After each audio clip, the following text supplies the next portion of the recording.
Hello and welcome back to Really Good Appears, where we chat about and discuss all sorts of movies. My name is Gary O'Brien, and joining me as always for the monthly release recaps, it is my very good friend, Mr. David Scanlon. Today we're talking about the latest movies of July 2023, so stick around, we hope you enjoy.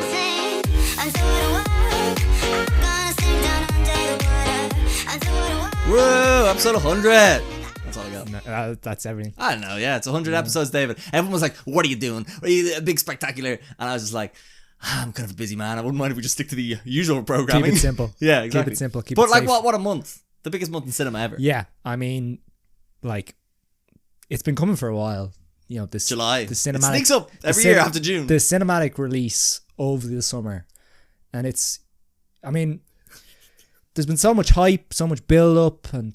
Is this what this feels like? to have such a long wind up of a joke? I feel like we just weren't prepared for what was to come. Mm-hmm. And... with such talent involved. like, it's just... Outlaws finally shown on Netflix, Gary. It's finally here. Yeah, everyone was like, Barbie and Oppenheimer. I was like, not me. I'll be rewatching The Outlaws for the third weekend in a row. Sorry, yeah, I was doing you did that. You usually do that. That's how I was sitting there like, wow, this is great. Yeah. That was all I got. Let's just leave it. No, but seriously, there's some good movies this month. Yeah, this is a juicy month Yeah. of movies because there's a lot of drama on the screen but off the screen as well with this. Not a lot of volume.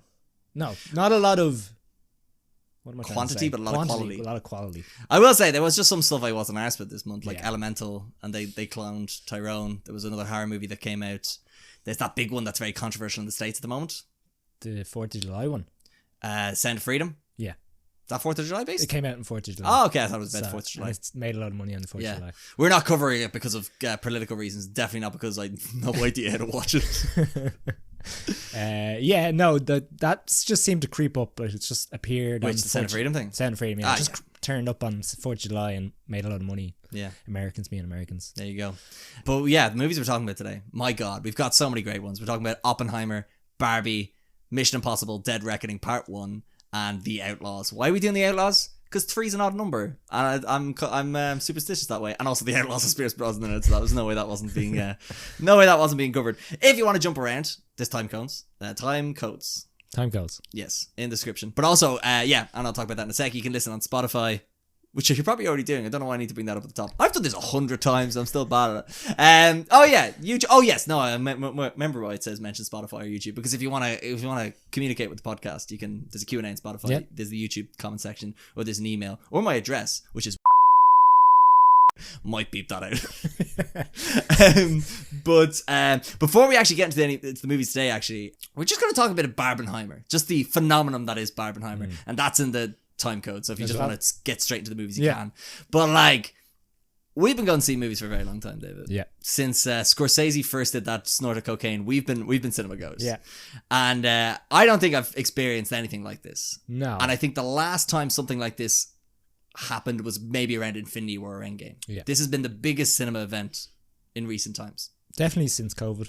Yes. But one thing I would like to say is let's never do that again. Let's never. Why? No. Why? No. Because as an ongoing cinema goer, here we go. As a cinema goer who regularly attends the cinema, yeah, it has always been very handy that, you know, if you go, you can guarantee yourself that you can book your seat. Okay. I get what you're coming from. Like, it's just like I'll just give you an example. Okay. Is that like on the weekend those two movies come out, I was very busy. You were away. Yeah, I was away. And it would have been nice if, came home Sunday afternoon and I just flicked open my Omnipass or Omniplex app and just like, oh yeah, there's some seats available in whether it be Barbie, whether it be Oppenheimer. Yeah. And just, okay, happy days, just see it at 8 o'clock on a Yeah. Sunday evening. Wasn't possible. Now, but would you not say that's unbelievable for the cinemas? Oh, it's great. But my other issue is that people don't understand how to act in the cinema. Oh, well, yeah, that's of course that. Yeah. Oh, I agree with that. Yeah. But this is a way to get them into the cinema. Yeah. And then, maintain standards. I know we sound like two grumpy old men, but COVID was a beautiful time where Yeah. everyone shut the fuck up, they stayed away, and they were off their phones. Yeah. And then we sound like such a grumpy old men, but it's just like, then when COVID was over, everyone was used to watching movies at home on their couch by being on their phone and talking to people, Yeah. and then those people are kind of coming to the cinema and they just won't shut the fuck up. Yeah. No, I mean, you can apply this logic to a lot of different things. You know, how to act in a restaurant, how to act in a public setting. I always find the best way to act in a restaurant is if you click your fingers like, waiter! Everyone looks at you and they're like, he's cool. Every time. You always get service. Never give a tip. You get your food really fast and also like has a weird saliva taste to it. But yeah, I just found like specifically for those two movies, there was just a lot of people just being like, hey, look at me, I'm at Barbie, and videoing stuff and texting their friends and being like, I'm at Barbie, I'm at Oppenheimer, look at me, I'm back in the cinema because I'm so good. I know someone who hadn't been to the cinema in 8 years and Barbie was the first thing they saw. No one cares. I know no one cares, but I love, and like, what's great about this, and I agree with you, it's the behavior of the transaction is annoying. But isn't it great to see two writer-directors with original stories and premises and unique stories making millions and billions of dollars, and studios being like, turns out maybe making a Mission Impossible movie that was the same as the last one and also releasing another Transformers movie doesn't make a lot of money. But when you actually apply a lot of, thought and creative process in it and put good talent behind it, it's almost like we should support the unions. Like, that was the message I took from this. When, like, Lighthouse Cinema in Dublin put up a thing to say they've had their best week ever this weekend. And I agree with you. I was very apprehensive going opening weekend. I didn't, because I was worried for what you said. I was worried people would just go to it as an event and not actually go to watch a movie, which has been the case with in other times. But the fact that like we couldn't get a seat until like Friday, Thursday, and it was people actually watching a movie. I've not seen anything like that in a while, where people are actually struggling to get tickets to watch a movie, not to brag about it after opening weekend. Yeah, just like to get in. Love that. That's what I took from this weekend. I was very cynical last month about it because I was very worried about the behavior. But like, this was great. I guarantee you Hollywood will get the wrong idea from this and they won't learn from this. We need to add pink and bombs to all our movies. And like, I'd hate to, but also like, I don't think Oppenheimer would have the same success it had without it being against Barbie. Yeah, I feel like the two have worked in tandem. Beautifully. Almost, It was the fourth biggest box office weekend of all time. Yeah. That's unbelievable. The other thing we would advise is do not see them at the same. The whole that's what we're talking about. The eventness of Barbenheimer. Yeah. These are two great unique movies that need to be appreciated separately. In their own time, separately. And I wouldn't even have an order to watch them in, because I think it's counterintuitive to watch either after the other. Yeah. Other things I took from this weekend, I was trying to combine the two stars. So I was trying to combine the two stars' names together, like Barbenheimer. Margot Murphy. Margot Murphy, that'll be right. But then I was also trying to do it with the directors, and it turns out if you put the directors together, you just get Kristen Wiig. Thought about that in the shower. Thought about that in the shower. I was like, what meeting were you not paying attention to? But also another great thing about this weekend as well, more to do with the success of the movies rather than the fact that they were both up against each other, was I love everyone attached to these movies behind and in front of the camera, and it was the best opening for Chris Nolan outside of the Batman movie. It was the biggest box office open from a female director. Margot Robbie's highest grossing movie, Ryan Gosling, Cillian Murphy. I've never seen an event that has literally been win-win for everyone, except for maybe me and my patients. But again, nobody really pissed me off, which I was a big fan of, except for some people in Barbie, because they arrived late and they stood up, and I missed one of the Derry girls. But other than that, it's a magical moment in cinema, I think. And like, I don't think. Like I said, I don't think producers will learn from it. No. I think it'll be replicated and failed. I think we're going to see so many shitty reincarnations and stuff. Reincarnations of like the marketing, where people try and pit the two against each other. Because you have to remember, Barbie's marketing didn't talk about Oppenheimer, and Oppenheimer's marketing didn't talk about Barbie. It was the internet. The internet did this. And as soon as a studio, I think you said it to me, someone said it to me, it might have been Lily or Owen, some person said it to my face, and I was like, that's good, but I'm not going to give you credit. Where it was like, as soon as a studio thinks they're onto something the internet is on with, the internet turns on it. Yeah. The same way they did with Morbius. Yeah. Where they were like, everyone took the piss of Morbius, and then suddenly we're like, we'll put it back in cinemas, and nobody went. Yeah. Whereas like Barbie was its own thing, Oppenheimer was its own thing, and everyone on the internet had a fun time pitting them against each other. And I also think as well, it's not fair to compare the two movies. I don't think you can say, well, Barbie's not a good movie because when you look at Oppenheimer, it's like this. Yeah. Two different movies. Two completely different. Yeah. Movies. Two completely different target audiences. Two completely different, genres, vibes, everything. run times. Yeah. That is probably one thing I want to highlight is that just when you were mentioning the cast there's like, I understand obviously there's a lot of like Matt Damon's a superstar, Ryan Gosling's but like it wasn't the names that got you in. No. It was more the movies themselves and the directors as well. That being said though, yeah, couldn't imagine anyone other than Cillian Murphy, anyone other than Ryan Gosling, anyone other than Margot Robbie. Yeah. Like Yeah. those movies aren't those movies without them. those, yeah. Which is a very obvious statement. But it's just more. I just want to mention how Hollywood has flipped from being like, oh, I have to go see that Will Smith movie or I have to go see that Dwayne Johnson movie, to being more I hear he's in an off-white tee fighting a big thing. Yeah. But to being more about the collective, but also the film and the director and stuff. Well, yes and no in the sense like there is that discussion around the movie star is dead. Yeah. There's no such thing as a movie star anymore. But I would argue that directors are the new movie stars. Yeah. Because everyone would go see the new Jordan Peele, the new Christopher Nolan, the new... Wes Anderson? Nope. Well, him too. Well, if you want to waste your time. The new Tyler Spindle. He did The Outlaws. So yeah. Anyway, I wanted to be able to talk about this phenomenon without having to talk about the movies themselves. Yeah. I thought that was just, separately. Yeah, that's fair. I'm happy about it, and I love so many people I know. One liked my Barbie review because I was like, you know me in person, but you don't keep up to date movies, but you clearly went to go see Barbie, so you were like, a movie I've seen. Yeah, I like that exactly, review. Yeah. So yeah, look, power to it, love it. And do you know what the best part about all this is? You know who the only loser is? I said it was a win-win-win. Tom Cruise loses. And that's kind of funny. He's Mr. Positive. He's like, I saved cinema. And then cinema fucking bent him over and said, no premium screens for you. Yeah. I feel like that was a bad idea putting... Swap it with Teenage Mutant Ninja Turtles. They're the same studio. Same studio. Yeah. But then again, they would have been bad because the writer's strike. Because who cares about Mission Impossible unless you hear from all the actors being all like, Tom Cruise is insane. But shall we start talking about the movies? Yep. Or is there anything else you want to wrap up with Barbenheimer? No, I think that's everything. Yeah, I think that's it. Yeah.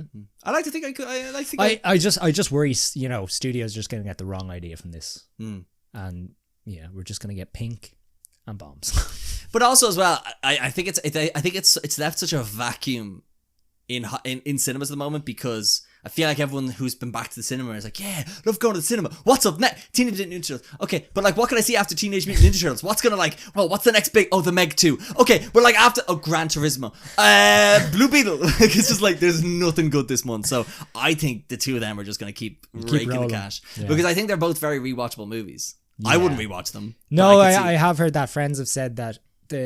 One specific friend said she went to see Barbie. Not that she didn't like it, but she was like not hugely hyped about it, but went to see a second time and was like much more pleased with it, more in the fact that like you're not worried about where the story is going. You're just kind of there to enjoy it. Yeah, it's like a roller coaster. Yeah. You know where the ups and downs are. Yeah. You know where the water cannon comes and splashes you in the face. You know where the camera is. Oh yeah. Get that photo. Oh yeah, big time. Yeah. Why don't we do that? We never take fun pictures on roller coasters, David. I've known you for 15 years. There's no roller coasters here in Ireland. This is just one in Tato Park. Yes. Okay. One. I see how it is. One in Tato Park. Yeah. So basically, we have the opportunity to go to 100% of the roller coasters in Ireland, and you've never taken me. The M50. That's a massive roller coaster. Emotionally, physically, and mentally. Speaking of movies. 100 episodes, I haven't got any better at this. Speaking of a roller coaster. The Barbie movie. Yeah. Is this me? Yeah. Oh, fuck, I said I'd do this. Okay. Hello, Internet. Talk us straight. Hello, Internet. This is two white guys in our mid to late 20s talking about Barbie. Let's just clarify this straight away.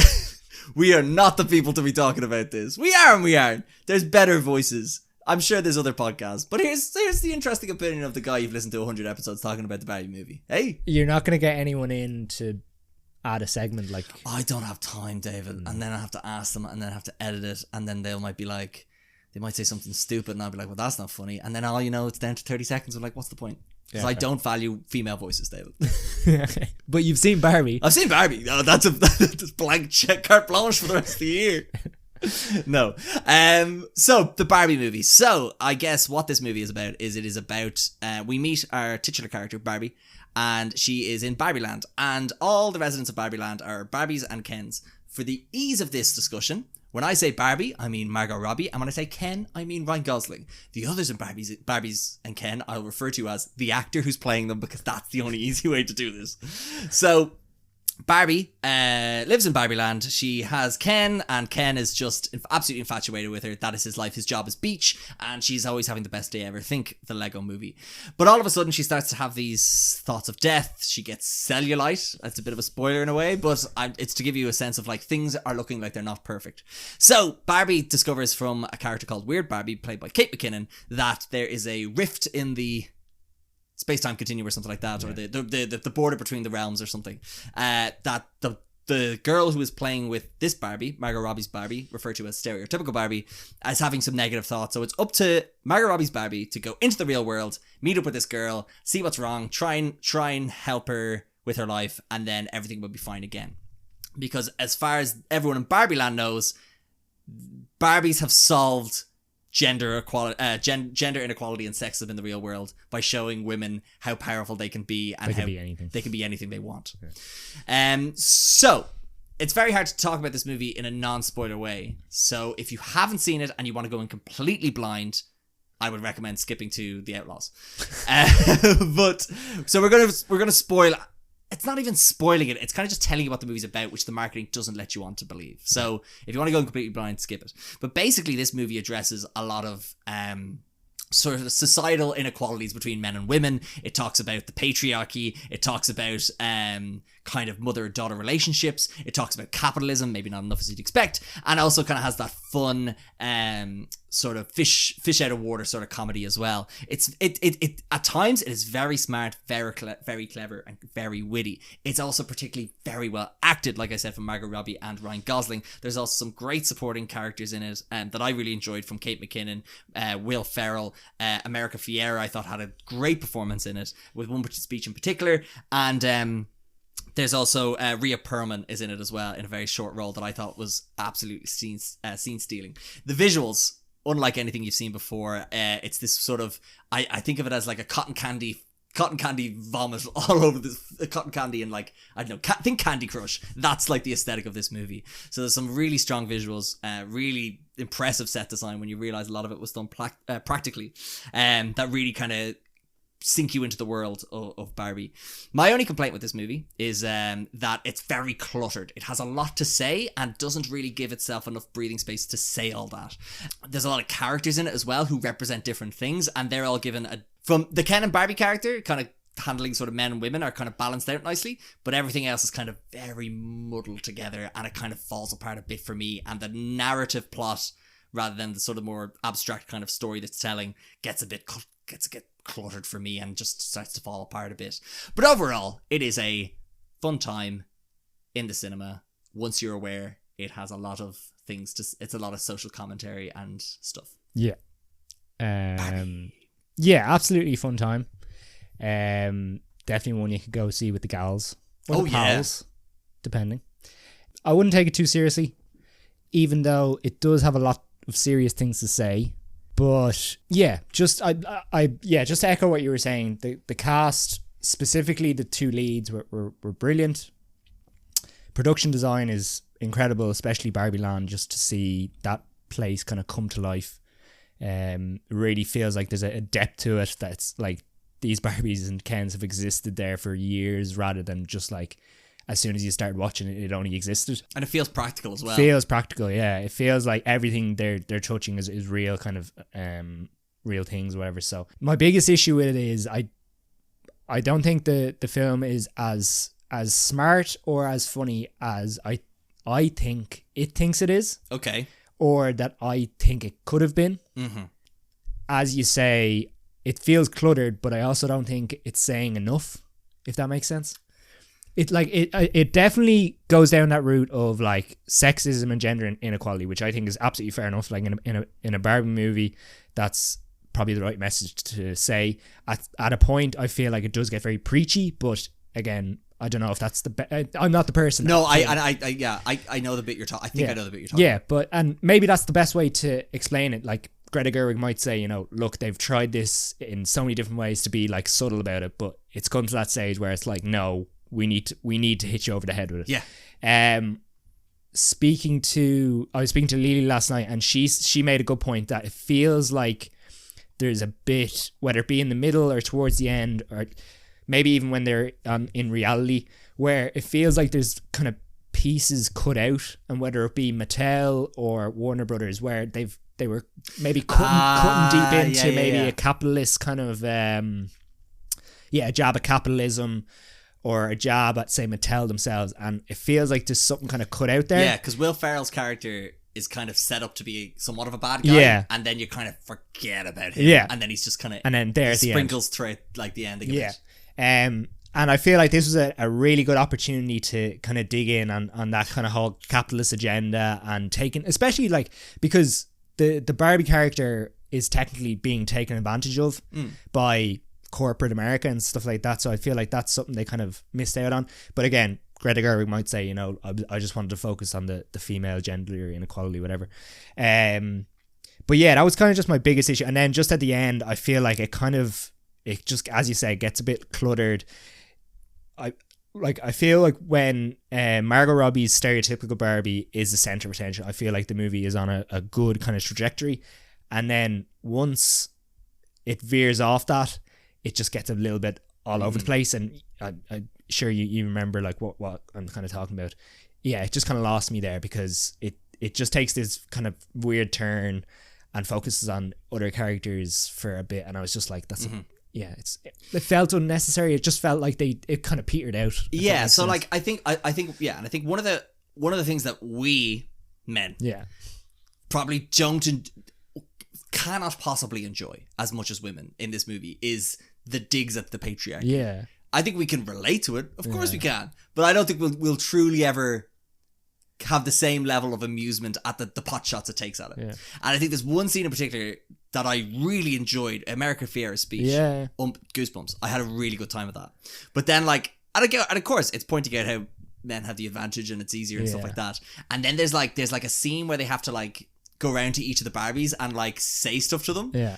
And I was saying this to Avril yesterday, where I was just like, it's just a lot of like, it's not anti-men, it's just a lot of digs at men, which are fair digs, but just as a man, you're just sitting there being like, oh, this is a lot. I don't know if I found it that bad. It was more just like, yeah, okay, we've made your point. Oh, was he? I don't think it's making points. I think they're just jokes. Yeah. And I think they're just good. They are good jokes. I just don't think we are like, that is so funny. We're just like, oh shit, yeah, there's that too. Yeah. You just feel bad. Yeah, like, don't you? But that's what I mean. But it's just like, but that doesn't make the movie bad. I just think that detracts from our enjoyment of it. But I can relate to it. Yeah, I was more kind of just talking even beyond that. There was a fight scene. That's balls. Yeah. That's that like, I don't know. Is that funny? Yeah, I don't get it. I don't get it. Maybe we're not ones to get it. But then there's also a dance scene after that. Yeah. What's that? I didn't really... I tuned out at that point because That's where I was just like, it kind of just peters out. Yeah, no, and I feel like there was more interesting stuff to tell with the Barbies. Yes, I agree. But what I really liked about this story it tells is it really balances the Ken and Barbie dynamic in it. And like, I really find it funny when I read all the comments about lads online who didn't like this movie. I'm like, you're like, don't get offended. Like, everyone's kind of, everyone's story is being told here one way or another. Yeah. But like, what was really interesting, everyone loves the Ken character. Everyone's talking about Ken. Yeah. And I think that's kind of it kind of amplifies the message of the Barbie movie in a way. Being like, okay, cool, we just told a story about women and everyone talks about Ken. But what I will say is Ken's given all the fun things. Yeah. He's like the fun dad. Yeah. And that he gets all the jokes. But then again, Margot Robbie's story, she's the heart of that whole story. And she doesn't have any big heart moments, maybe a bit towards the end. Yeah. I still think Rhea Perlman steals that scene. Yeah. But then again, I think that's the interesting story. Yeah. And I thought what was somewhat annoying about the movie was everyone's a child. Like, all the toys are children. Yeah. And that's the point, in that they're the most naive, they have the most naive mindsets towards these sort of gender issues. Yeah. And that's the joke. Yeah. But I just wanted someone to have a fucking serious conversation. I just wanted two people to have like a normal conversation. I just needed Ken to just not be such an idiot for just like 30 seconds of realization toward the end of the movie or something. Yeah. Because I could never get on board with him. I I didn't come away loving Ken as much as other people did. He kind of annoyed me. And I'd seen Liu's Ken, I felt like all of them kind of just annoyed me. Like his friend, Alan, not Alan. Well, Alan. I want to talk about Alan in a sec. But like his friend who's in Secret Invasion. Like I didn't really get like he's supposed to be like the beta male kind of thing, but and then so, this was my thing about this movie as well. Isn't that like there's a lot of messages in it, and a lot of characters represent different things, and a lot of story points mirror different things. But then there's some shit that's just in it for the laughs. Yeah. And that I found distracting, like that dance scene. Yeah. And like Alan. What's Alan represent? What's the point of Alan? Yeah. Other than a joke?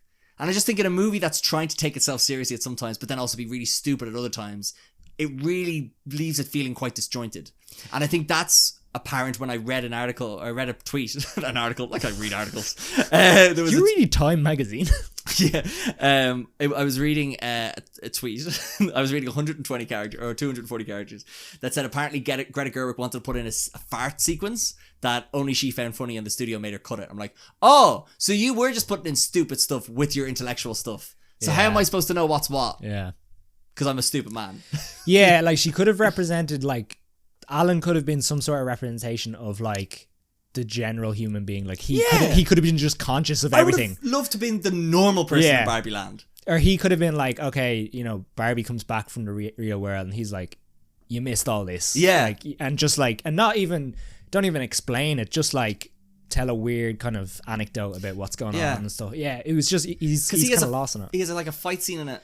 Yeah. Why? Yeah. I just didn't get that. And it was just distracting from a more important story that I felt could have been told. But I agree, it doesn't go 100% because I think it probably went as hard as it could without feeling like it was complaining or, to use lack of a worse term, nagging. Yeah. Which I don't think the movie is at anything. No. It's a beautiful blend of both, I think.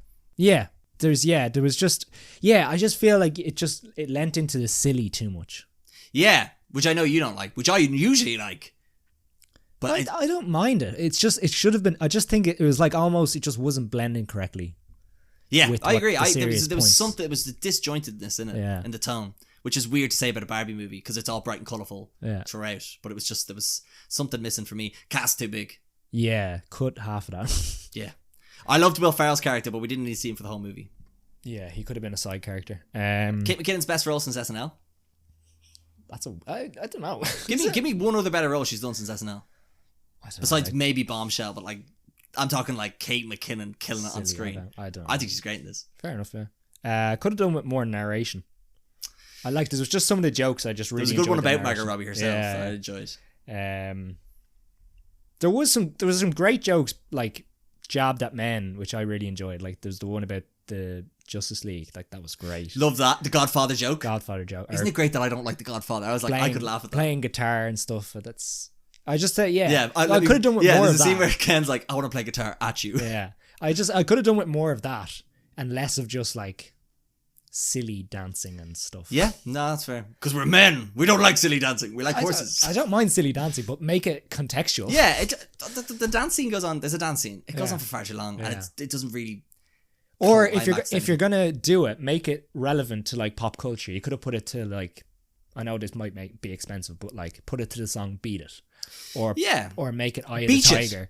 Beach it, exactly. Get weird out. Yeah, exactly. That beach joke never landed for me. I don't get, what is beach? The joke is that I'm going to beat you up. Oh, sorry, no, I get that, but what is beach? He's just like stands at the beach. That's the joke because all the Kens were like beach Ken. Yeah, okay.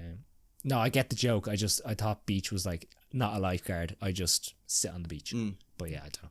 That's why because Lily had said to me, she was like, "What would be your Ken job?" It's like, my job is movie. I'm not qualified for anything else. My job is movie. But actually, speaking of men, I would love to see an Action Man movie. I did. That was my. Did you read my review? I did, but I wrote these notes before I read your review. Okay. So no, it's the first thing I said. Now I want my Action Man. But review. I wanted to take the piss out of it. Oh yeah, big time. I wanted to be hyper masculine and to kind of. Who do you get? Who's like the most manly man? No, who's like the most manly man? Henry Cavill. I just think John Hamm could do the comedy very well. Yeah, that could work. But Henry Cavill could do it. But he'd probably take it too seriously. He'd be like, I am the manliest man. Yeah, because I'm thinking like Arnold in his day. Arnold from Twins. No, because we had that movie. It was called Conan the Barbarian. Conan the Barbarian, yeah. But like, I'd love something like that. Like, but about the toy. Yeah. I think that'd be great. He goes into the real world. He's just taking everything seriously. Yeah. Like, you know. And he's not given like, I think there's real. Again, we're going to see so many bad rip-offs of this now. Well, there's already talk of a Ken spin-off, isn't there? Which I don't understand. There's talks of him actually. There's one more thing I want to talk about before. Go on, But like, there's talks of him getting Oscar nominated. Nah, chance. Nah. I was funny. I love Ryan Gosling. I'm delighted this movie's a success and he's a large part of that. He's done better. He's had much better roles. I also think that dance sequence, I could tell he was phoning that in. Yeah. I thought there was a look in his face that he was like, I don't want to do this. Yeah. I was in La La Land, goddammit. Yeah. I did jazz. I saved jazz. I saved jazz. But speaking of the dance scene, music. What do you think of the soundtrack? Yeah. Where's Aqua? They couldn't get Aqua. They couldn't get them. Mattel sued Aqua in the 90s. Did they? So there's no way Aqua would be in. Yeah. No, I don't know. I feel like this was a great opportunity to like have great pop culture references. But when you have a soundtrack like that, which is just built for the movie, there's no bedrock there for the audience. But then again, we give a lot of shtick for needle drops, like having scenes dictated by songs and stuff. I just felt like the film like allowed for that because of the bright colors. True, but I did like that they were able to get like, and as you people say, like Dominic Fike in to do a song. But I just felt like it was nothing. Yeah, exactly. What they've done there is they've tried to follow the formula of like Spider-Verse. Yeah, and like the thing about Spider-Verse is like that soundtrack is embedded within the story, and the Lizzo song was good. Like it's all very catchy. Like I listened to the album before, but like it just there's nothing relevant to the story. Yeah, that's fair. Like the song they listen to when they're at the party at the start, like there's nothing referential about it. Yeah, it just reminded me how much I hated the dance scenes in this. Yeah, they went on for exactly. Yeah, but also I wish there was a song that I was like, oh, that's from this part. Yeah. Whereas I'm pretty sure I could listen to a song. There is the Ken song, but again, it was not. I didn't resonate with me at all. Yeah. Look, it is a fun time. I know we're very negative about it, but I think it's fair to have this sort of critique of it when it's very overmarketed. Yeah. So it's very saturated in my mind. Yeah. It's like on Letterboxd's top 250 movies of all time. It's like all this praise is being given into it, and like, don't be like, oh, you set your expectations too high. I was like, no, everyone else did. Yeah. And I said last month, this was the exact thing I was worried about. It would be too message over movie. Then again, I was pleasantly surprised that there was some very good jokes in it. Yeah. The joke where Barbie goes to Ken and being like, hey, do you want to be like boyfriend, girlfriend? He goes, excuse me a minute. And then he goes off screen and shouts a word. Unbelievable. Yeah. There's stuff like that. But like, I couldn't tell you a scene I loved. I can tell you what I hated though. That Mattel chase. Appalling. The Mattel in the appalling. Office. Yeah. Appalling. Yeah, and then they cut it for that bit where she goes into the room with your one. Yeah, that's a bit weird. But Rhea Perlman kills it. Yeah. She'd be my Oscar nominated for that. Fair. I don't think, again. Supporting. Obviously supporting. But like, I'd also give it to Margot Robbie. I think she deserves an Oscar nomination over Ryan Gosling, 100%. Yeah, her ability to like play that, as you say, naive, not, I don't want to say stupid dimwit, but like just so childlike, yeah. And then go into that more kind of emotional sense of like your whole life is falling apart. And we see that reflected so well, like within the space of 10 minutes, where she goes to the building site men, and she goes over and says something very bluntly to them. I won't spoil the joke. And that's really funny. And then there's a beautiful moment of her sitting on a bench with someone. Like that scene, that's an Oscar reel scene there. Like that was beautiful. Yeah. And then Ken in the library, that was great. There was some great Ken moments in it. I won't spoil it, but like there are some great Ken moments in it. I'm not. It's just silly. It's not. Silly. It's not Oscar. But like I preferred the fish out of water Ken to when Ken goes back to Barbie. Exactly. Land. Yeah. You would have preferred Ken to stay. Yeah, I would watch a movie at that. Yeah. I'd watch a movie that's Ken doing all that shit. Yeah. Anyway, we probably talked about the Barbie movie too much. Nah, that's fair. Listen. Anyone else in this I want to give a shout out to? Not really, no. No, Nicola Coughlan. No, again, they put way too many names on it, and like I understand, I'm sure a lot of these people are thinking like, this is my big break to like be on a poster with Barbie or Yeah. whatever, but it just felt a little bit oversaturated with talent. Yeah, that's fair. But Oh yeah, and like I said, Greta Gerwig though, delighted for yeah, her. yeah. Oh, actually, we've so much to talk about this movie. I'm very disappointed that she's gone to Netflix yeah, doing the Chronicles of Narnia. Why? Been done before. Write and direct something like yourself. original. Like she said. Now to be fair to her, she came, and I really respected her for it. She came out and said, was like, fuck it, like I want to be a big blockbuster director. I want to make the big movies and stuff. And I'm like, power to you, but don't go like remaking Chronicles of Narnia. Like who cares about that? And I was thinking of another. I was trying to map her thing onto Nolan. I was like, what did Nolan do that put him over? And it was the Batman movie. Yeah. So I was like, what's a good superhero movie for her? Greta Gerwig, Supergirl. Print money. Yeah. Because what's great about the Barbie movie is it takes a concept that is deemed to be negative on women, like a negative effect on women, Yeah. and it demeans them, and it's like by having sort of the standard put upon them and Yeah. whatever, and then basically deconstructs that and satirizes it. Yeah. And that's kind of the same with Supergirl, because it's Yeah. always like, why is she called Supergirl? Why is it not Superwoman? And I think that could be a lot of fun, and a lot of fun with poking fun at like not being as good as the other superheroes, but she is. I think that could be fun. I'd be interested. I'm just trying to think of a big blockbuster movie that Greta Gerwig could do. That's not Chronicles of Narnia, because who cares what's in the fucking wardrobe? I haven't thought about it, but something has just come to my head, which I think could be interesting, is X-Men. Yeah. Does she? But we've just seen what she's like when she deals with a big cast. But I feel like fair. Saoirse Ronan playing Professor X. Logan. Come here to me, Logan. Logan. Would you like a cup of tea, Logan? No, it's just the first thing that came to my Yeah. head there. I was like, you could do a good story about Rogue, or good story about Yeah, I'd watch a Storm movie or something like Storm, that. yeah. Yeah. But anyway, and she could do a good story about Cyclops. Doesn't have to be a girl or a woman.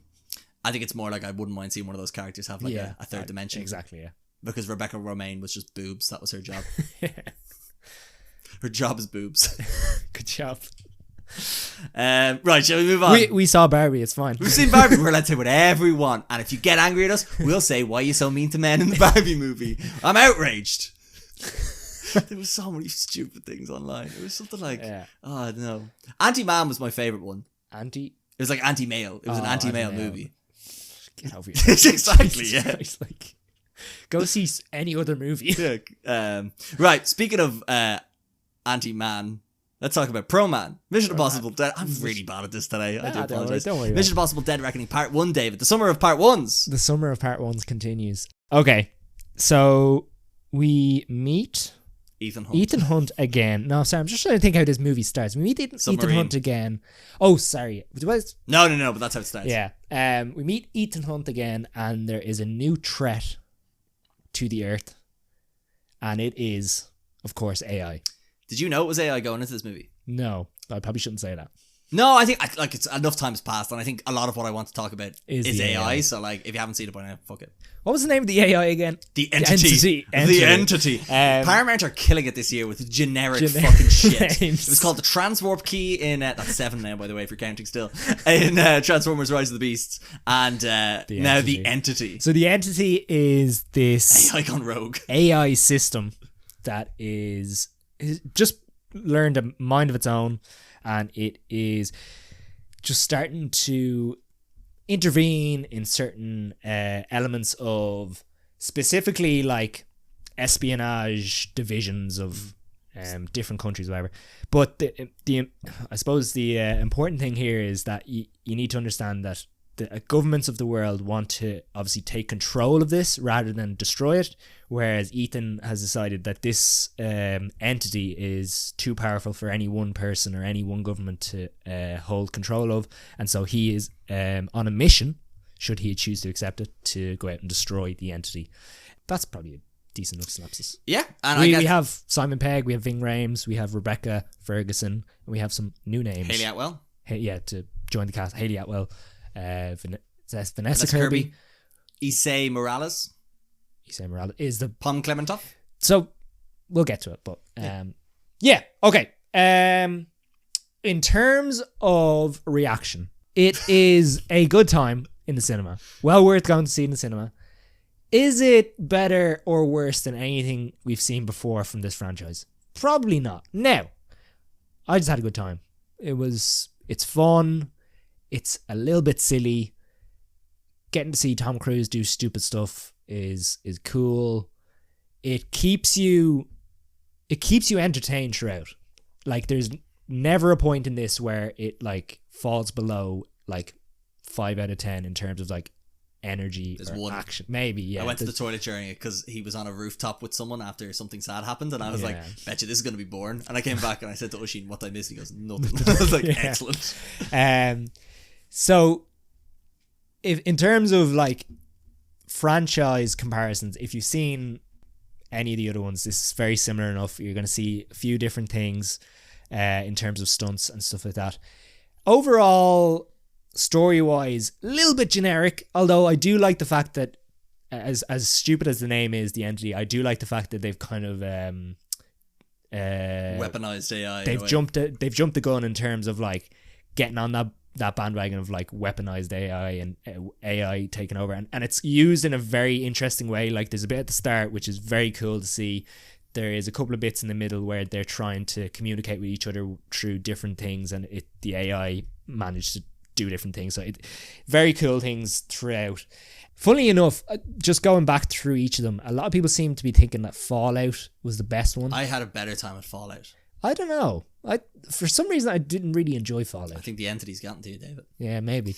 But no, I like 4. Do you want to know I like Fallout more, I think? Yeah. I like the villain best. Yeah. And I think the stunts I think the problem with this is it's only half a movie, as we've specified. I just enjoyed the story of Fallout more, and I felt like we were moving along for like specific reasons, and that like we were like, okay, we're going here because of this, whereas this one felt very like some of the complaints you had about Indiana Jones, where it's like, we're going here now because we have to. Yeah, okay. And also, I have another big point about this movie, but I'll save it. Did you not feel like there was like that whole kind of cat and mouse thing of like, oh, we have to go here because that person is there, or like the bit in the desert at the beginning? I was like, why? What's the point of this scene? Yeah, that was just want to go to a desert. I think they were trying to wrap up a story there. Just have it as a line of I know you're supposed to show don't tell, but like, could have been flashbacks. Yeah, yeah. I personally just had a really good time, and especially the airport scene. That was pretty cool. Love that had a perfect, and what I love from the Mission Impossible series that no other series does as well is it does a beautiful job of combining tech with espionage and spying. Like, James Bond can't do this because it's too silly. Yeah. Well, it did, and then everyone was like, Pierce Brosnan's about James Bond. Get over yourself. He can ride any tsunami he wants. From Navan, no less. The waves of Navan. He learned it as a young boy. I was trying to think of the name of the river there. I can't. There you go. It's not coming to me. The bank's the Boyne. The Boyne. Oh, fuck. But yeah, I think that's where these movies shine, because look, and that's why something like Fast and Furious shines, in that it's very fast cars and macho men. Like, that's what But I just thought the blend of like action and comedy, like, it knows when to just like add that little sprinkle in the comedy, and when there's little silly bits. They added members of IMF, I presume, were chasing Ethan at different points in different places, and they were usually used as like a little bit of comic relief. Mm-hmm. Now I probably could have done with less of them and maybe being a little bit more competent, but it didn't mind me. It didn't bother me. But yeah, I just loved the like it was hard not to compare the scene in Rome with previous scenes in Rome we've seen this year, specifically Fast and Furious. It was just so much more focused. Yes, even like being well aware of that they're kind of going all over the place through Rome without like any specific kind of path or whatever. It still just made more sense, and it was a lot more clear, and it was just a little bit more focused to everything they were doing. We'll put it this way, comparing it to Fast and Furious and Indiana Jones, where those are two high-speed chases where I'm like, I feel like you're just kind of like on a track. Yeah. You're just driving every drastic turn you take that you think is your decision is part of the chase. Whereas with Fast and Furious, Mission Impossible very much was like, fuck it, we'll go down there. And then he had to adapt to those circumstances rather than just driving along with like Indiana Jones and Tuk-Tuk or Dom Toretto in Fast Car. You know what I mean? Yeah. So I agree with you there.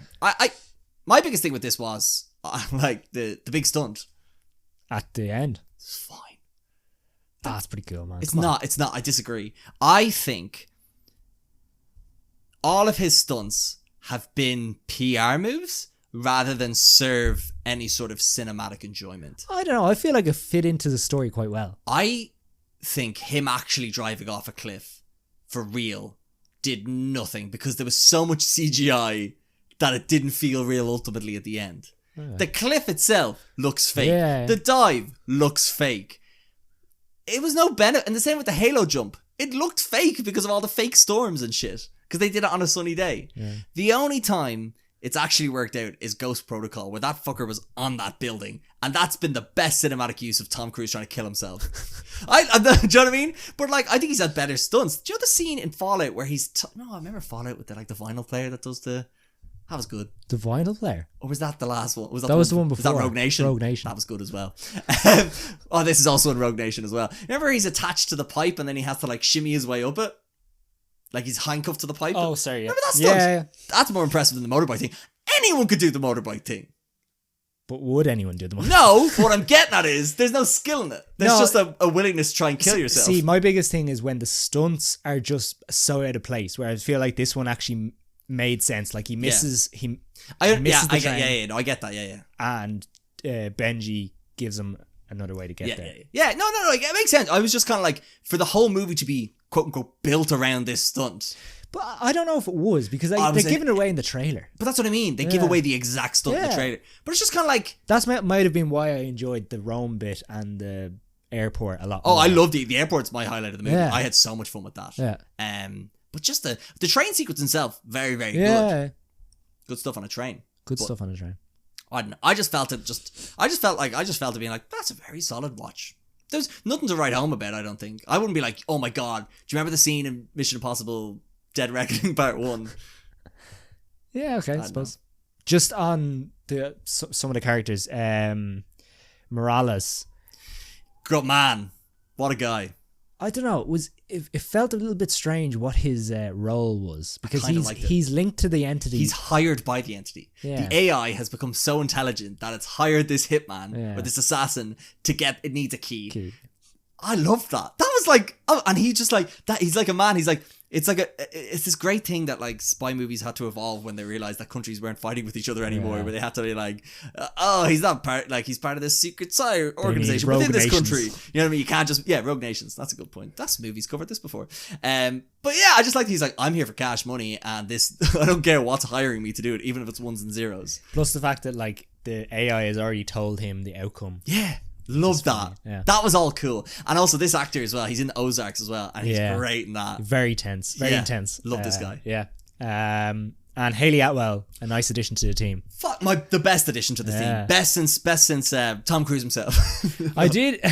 The boys and Weekly Planet were talking about there were we could have some sort of Avengers style scene at the end where everyone from all the past movies decides to come back. Retire Ving Rhames. He's getting too old. There is a bit in this where he's just like, oh sorry, I have to leave. Yeah, there was a bit where I felt like he was reading off cue cards. I think he was just dust. And also his hats are too small. Yeah. Get some bigger hats. Get the Oppenheimer hat. Yeah. There's not much else to say. It's just I think it is a solid watch, but would you not say it's worth definitely going to see in the cinema? Oh yeah, you'd have to see it in the cinema. Yeah. I think in the sense of like, if you're going to see it, go watch it in the cinema. And here's a question for you. Better or worse than Top Gun Maverick? I prefer Top Gun Maverick. Yeah. I was probably thinking the same thing. Top Gun Maverick is a better made movie. Yeah. Okay, yeah. Now also, to give this movie credit, it was made during COVID. Yeah. Tough times. Yeah. Tom Cruise shouted as many people as he could to make this movie. But... Yeah, do you remember that thing that was released? Yeah, it was funny. Someone brought that up in work recently enough. But yeah, I don't know. Oh, do you want to know my favourite thing about this? I didn't write a review. Did you not? I got AI to do it. Yeah. Okay. I gave it some bullet points and I wrote a review and nobody noticed. It's coming for you, ladies and gentlemen. AI's coming to get you. Can't wait. Sort everything out.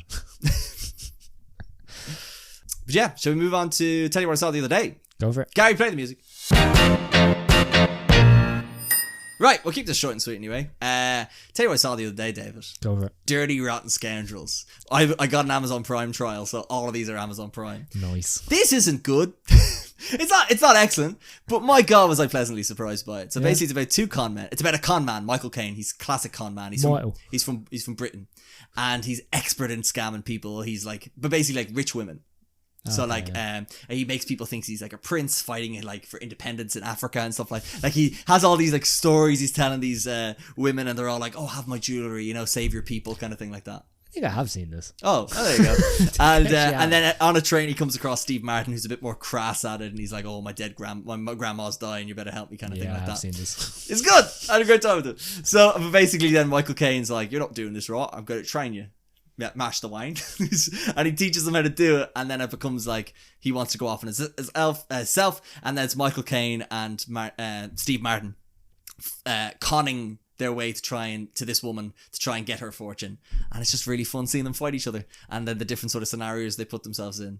It's just really fun. It's definitely not politically correct in any way, shape, or form. What year was it? 1980 something maybe. Yeah, but yeah, I was just like, oh man, for a movie that I just stuck on just for the crack, I had a really fun time with it. How long?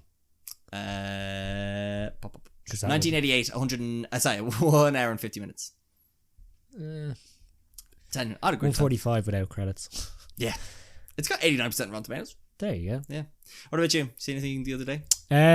Something that a lot of people would have seen, I was very late to the party on, is Cloverfield. All right. And what I would say about this is characters, not great, but conceptually wise, very refreshing. Just to see something from... We've seen so many of these monster movies, so many of these kaiju attacking a city, and it was so interesting to see it from a different point of view, instead of being from the point of view of a monster, being at like ground level and seeing like the pure destruction of... Which is kind of funny, because whenever we watch Godzilla or Kong Skull Island, I was like, stop showing the people, show the big monkey smash. Yeah, exactly. Whereas you're doing the opposite here, where you're like... I don't know, it was just a little bit refreshing, just different to see, and instead of like having Godzilla go into this city and there's just faceless people on the ground that are just dying, it's just interesting to see it from their point of view. So yeah, it was just a very well directed. Netflix? It's on Netflix. It is... Do you know who the director is? I forgot who directed this. Yeah, what's his name? Matt Reeves. Yeah. The Batman man. Yeah, I know, yeah. The monkey man from Dawn of the Planet of the Apes. Also, I watched a couple of videos on YouTube about the promotion material around this. Very interesting. Yeah. It was very of its time. Yeah. But it was very interesting. It was just like they put a lot into it, and nothing really came of it. Do you think from a society we've actually forgotten about the Planet of the Apes movies? Yeah. Remember that? They were like everything. Yeah. I love those. For like a couple of years, they were just the biggest things. And then Woody Harrelson was in one, and I was like, I'm good. That's enough for me. That's enough. Yeah. Those were great. What studio were they? Because I feel like they're definitely... Warner Brothers feels they love fucking shit up like this. Oh yeah, was it New Line? Yes, it was New Line, yes. Yeah. Remember that? Warner Brothers. My God. Yeah, because it kind of, again, another one that just kind of petered out. Yeah, I'm just like, but it's one of those classic ones where it's like it's a bit like Mad Max, also done by New Line. It's like, get to your sequels. People want them. Yeah, nonsense, big time. Tell you what I saw the other day, David. Love and Mercy on Amazon Prime. Again, I know I'm a bit of an Amazon sellout today. Jeffy Bezos, my best mate. No, this movie is about Brian Wilson from the Beach Boys, and it does a really, not a unique thing, but a really interesting thing where you kind of see him as a young man, but then also as an old man. Young man, old man story, David. But young man is played by Paul Dano, old man played by John Cusack. The worst thing about this movie is it tries to convince me that Paul Dano grows up to be John Cusack. But it's really interesting because he goes through a lot of not trauma, but a lot of like mental health illnesses, mental illnesses in his younger life, and the sort of discovery of those. Yeah. And then we kind of see the result of those in later life and how they've kind of shaped him to who he is and how people around him have reacted to that. And it's a really, really interesting story that I did not know about at all. And it's also kind of interesting to see both how they make the music and how there was a lot of like friction within the band, and even sort of the competition with the Beatles at the time as well was really interesting. But then also some of the later life stuff as well, and how that sort of fame affected him. So it's really, I just never heard of it before. I just stuck it on, and yeah, it was really interesting. Paul Dano robbed of an Oscar nomination. Really, really good. And it's the same year Jake Gyllenhaal didn't get nominated for Nightcrawler. And I'd been Steve Carell for Foxcatcher, and I'd been the other person whose name I can't remember that I got angry about. I know did Eddie Redmayne win that year? I think he might have. Can't remember anyway. I know Michael Keaton. I'll keep Michael Keaton in. Okay. I put for Theory of Everything. Yeah, Eddie Redmayne won for Theory of Everything, but Steve Carell was nominated for Foxcatcher. Bradley Cooper for American Sniper. Bin him. Benedict Cumberbatch for the Imitation Game. Keep him in, why not? Just bin Bradley Cooper, bin Steve Carell, put in Jake Gyllenhaal, put in Paul Dano. And Elizabeth Banks also is in the future part of it. She's also quite good. And who would I bin there? Oh, geez, that was the year Julianne Moore won for Still Alice. I watched Still Alice today. It's not on any streaming services. I downloaded it from Extravision. And don't forget anything. Don't forget. Jesus, never forget a thing. Who else would I bin from that? I've not seen Into the Woods, but I'd get rid of. Keira Knightley was nominated for the Imitation Game. Meryl Streep's there as well. Yeah, been here for Into the Woods. Yeah. Anyway, so yeah, Love and Mercy. It's just a really interesting story. It's a bit hard to watch at times, but yeah, just interesting. I don't know. I'm surprised there's not more conversation about it. Yeah, it's fair. It's probably just one of those smaller movies. Tell you what I saw the other day. This is my last one. Didn't really have much to bring to the You were table too busy this month. Yeah, unfortunately. So I watched Tangled. Very fun time. Yeah. A little bit kind of on that, actually speaking of Shrek, on that Shrek vibe. Okay. Taking the typical damsel in distress story. Fairy tale and then adding some twists and turns to it. Yeah, I was kind of pleasantly surprised by it. What's his name? Zachary Levi. Yeah, very good. Plays a very good character. Very funny. Very silly. Yeah, had a good time. Well worth the watch. Disney Plus. Do you want to know a quick... I'll bring this back. Do you want a fact attack on this movie? Okay. Most expensive Disney movie in the animated movie. Yeah, that was the one thing. The animation in it isn't great. It's $260 million it took to make. It was very... choppy? No, clean. Just it was too clean. You don't like clean movies. No, I'm just saying, like, it was just weirdly animated. Like, people's faces didn't look normal. Yeah. All right, fair. I have the last one. Oh, will I? Go for it. Try it in. Just Once Upon a Time in America. Hailed as one of the... It's really funny, actually. It's really... Actually, this is just me telling people interesting things about this movie, then, if it's good. It's 4 hours long. It's 4 hours long. It's 4 hours. It's 4 hours long. 4 hours? 4 hours. Just brace yourself. But I did split it up over multiple viewings. So it actually helped a bit. But basically, it's a story about these gangsters in Prohibition times. And it kind of looks back at their youth. And then also a bit at their future as well. And their youth? The youths. Joe Pesci is in this movie. As is Robert De Niro. Suspiciously not directed by Martin Scorsese. But it influenced a lot by... The Godfather. And it just kind of shows that it's basically a group of friends when they're kids, as little like pre-mobsters, then mobsters, or pre-gangsters, gangsters, and then sort of the repercussions of those. And it's this big epic tale because it's 4 hours, and a lot of... You kind of ask yourself why it's 4 hours, but you kind of need it to kind of get the resolution of their story, because you actually feel their childhood and the sort of the troubles that they've kind of had along the way and stuff. It's just it's some really good performances by De Niro and James Woods. Some unbelievable kid casting to like look like the older actors. Definitely inspiration for the Irishman to be like, I want to see old Robert De Niro, young Robert De Niro, and middle-aged Robert De Niro. So it was interesting to see him be middle-aged and made older rather than be old and then be made middle-aged. Yeah. It's directed by Sergio Leone, who did The Good, the Bad, and the Ugly, and then also Once Upon a Time in America. It has an unbelievable... This is Once Upon a Time in America. Oh, sorry, Once Upon a Time in the West. Sorry. And I'm not wrong. I just repeated myself. And an incredible score by Ennio Morricone, and notoriously snubbed by the Oscars in the sense... So what happened was, he wanted his cut to be 4 hours. Then he sent it over to America, and they cut it down to like 2 hours and 40, let's say, and it was balls apparently. And then the Academy watched that and they were like, that's trash, we're not nominating that. And then when the final 3 hour and 47 minute cut got made, they were like, oh yeah, that's actually pretty good, but it's a shame because we only saw the shit one. Sent it in, yeah. And one of the best things about it is the score. The production side, it's a beautiful looking movie. It's just so atmospheric, but the score is really, really like... There's some weird like whistle flute stuff in it that you wouldn't expect, but it's really effective. And the only reason Ennio Morricone is not... Am I saying that right? Ennio Morricone. Morricone, thank you. The only reason he's not nominated is because when they were editing the movie to make it shorter, they accidentally took his name out of the credits. So he couldn't be nominated. So that's such a technicality. Isn't it? It's so stupid. But yeah, look, if you're on a long haul flight and you want to feel like you've watched a good, hearty movie... Or if you have a Sunday where you're stuck in bed with COVID, and if you're one of those losers that still has COVID, no, still catches COVID. Long COVID is a serious thing, and I'm like, that's not fucking around with that. But yeah, shall we get back into the other thing? The Outlaws, David. Woo. Just to clarify, I didn't watch this because What? It's too shit. What? You didn't watch this, David. You swore to me. Why is this here? This is here for multiple reasons. One, it's Pierce Brosnan, David. It was always going in the episode. It's not episode 100 without Pierce Brosnan. And it's not Pierce Brosnan without episode 100. I don't know. I'm so tired. You won't understand. You understand. What is this movie? Let me just Google the synopsis. So basically, it's about this guy. I'm actually just angry about this movie, and this just allows me to rant a bit. You know what I mean? Yeah. So it's on Netflix. It's an hour and 35 minutes long. It's all about this bank manager called Owen Browning, played by Adam Devine. Am I saying that right? Yeah, sure. Cool. I don't know if his name's Devine. Divine, yeah. Devine? Devine? No, Divine. Yeah. Divine. It's all about him. He's a bank Sorry, manager. for a second there, I was going to be like, Adam Levine. It's all about him. He's a bank manager and he's marrying his fiancée, and her parents are always off the grid. They don't know where they are. It's just like they're, as far as she and he know, they're in like some tribal camp in South America working on translations. This is a real thing. This is part of the movie.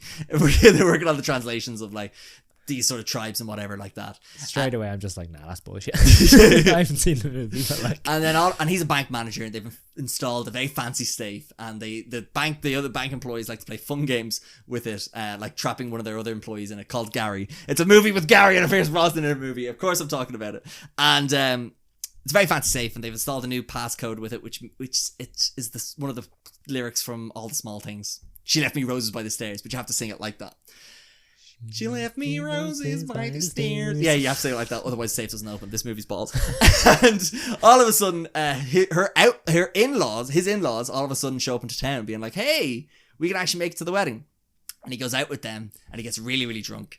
And all of a sudden, the next day he's in work, he gets robbed by the ghost bandits. And the ghost bandits happen to know the secret password and all the different codes to get into the fancy safe. So Adam Devine's character, Owen Brown, is starting to think, "Hey, I'm starting to think my in-laws robbed me." Because they did. And it's all about him trying to convince his missus that they did rob the bank. But turns out the money in the bank... Oh no, shit. It's because... It turns out they left town because there's a mob boss there who they owe a lot of money to. So when the mob boss realizes that Pierce Brosnan and Ellen Barkin are back in town, they kidnap the daughter, and it's up to Owen Browning, played by Adam Devine, and the Ghost Bandits, played by Pierce Brosnan and Ellen Barkin, to rob another bank, because he knows banks well, to raise enough money to get the daughter back. Yeah. Just as you were going through that, I was like, maybe I have seen this, and I just watched the trailer. Yeah, that's it. So, yeah. See, this is the problem. I feel like that would have been a really interesting story if you got up to the point where he gets robbed, okay, and he suspects it's his in-laws, yeah, but it's actually not. You completely agree. And I would have much preferred that movie. It would have been very interesting, and he's trying to prove it, and it's... Yeah. And it could have been some other characters that we met at some point. Oh, David, I agree. Yeah. But Netflix doesn't work like that. Yeah. And why I also want to talk about this movie... And you sure this wasn't written by AI? By the entity. The entity was like, what movie will I write for Gary? We'll stick a Gary in there. He'll have to watch it. And an hour and 35, he can't deny. On a Friday, after a spaghetti bolognese, he won't know what's coming. Why I want to talk about this movie is because it's the epitome of a Netflix movie where they pay for just big name actors like Adam Devine, who's apparently a big name actor, and native actor Pierce Brosnan. I hope he made millions I hope he got serious bank from this. Yeah. He's not bad in it, but nobody's good. There's no good jokes because they're all in the trailer. But it's the epitome of like, this came out the same month as Barbie, Oppenheimer, and Mission Impossible 7. Yeah. And it's just, you have to just ask yourself, it's just like, oh, why don't people watch Netflix movies anymore? Because you're putting this shit out. Yeah. But also, at the same time, people love it, David, because this is done by Happy Gilmore Productions, who do all the Adam Sandler movies. But I had a look at their more recent movies. Murder Mystery 2, Hubie Halloween, The Wrong Missy, also Murder Mystery. Then there's like Sandy Wexler, The Ridiculous Six, Pixels. Balls movies. But it makes a shit ton of cash. Yeah. And I don't know why. I know I'm helping them because I watched it. Yeah. But like, who is watching these movies? They've had 50 projects, this Happy Gilmore Productions. Their average Rotten Tomato score is 26%. I know you don't hold a movie, you can't judge a movie properly on its Rotten Tomato score. But like, there comes a stage. What are you at? Yeah. Like, I just don't get the business model for these movies. Yeah, I think this is why Netflix keeps losing money. But that's what I mean. It's just like, this was their big release. Yeah, nonsense. There's a great joke about James Bond, though. Give him that. That's good. Nonsense, though. Yeah. Yeah, like there's nothing really to say.